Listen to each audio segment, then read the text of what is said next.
టీకాలట టీవీకి కలు పెడుతున్నారా. ప్రెసిడెంట్ గారు మీ డబ్బు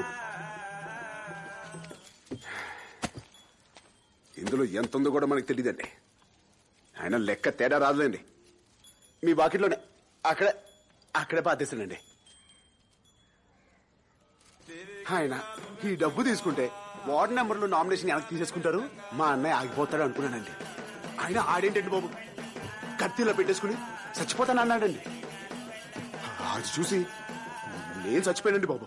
అమ్మో, ఈ డబ్బు నాకు వద్దండి.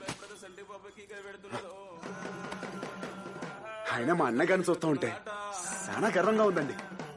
ఆ ఊరి కోసం ఎంత చేస్తున్నాడండి. అలాంటి ఊరి కోసం నేను ఇంకా ఎంత చేయాలండి. చేస్తానండి, చేస్తానండి. మర్చిపోయినండి, ఆ ప్రెసిడెంట్ గారు ఎన్నో పూజలు చేస్తారు. ఆయన వెనకాల బోల్డ్ అని శక్తులు ఉన్నాయి.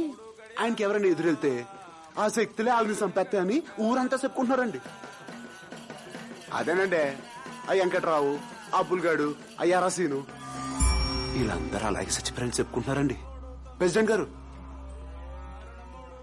అవన్నీ నిజమో కాదు మీకే తెలియాలండి మా అనుభవులు.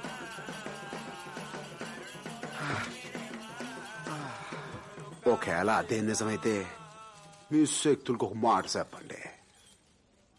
కుమార్ బాబుకి సిట్టి బాబు అనే ఒక తమ్ముడున్నాడు. ఆడిని ముట్టుకోవాలంటే ఈ సిట్టి బాబు గారి గుండెగా దాటి వెళ్ళాలని చెప్పండి. దాటి వెళ్ళలేరని కూడా చెప్పండి. ప్రెసిడెంట్ గారికి నేను చెప్పింది మొత్తం వినిపించిందిరా. కొట్టండి.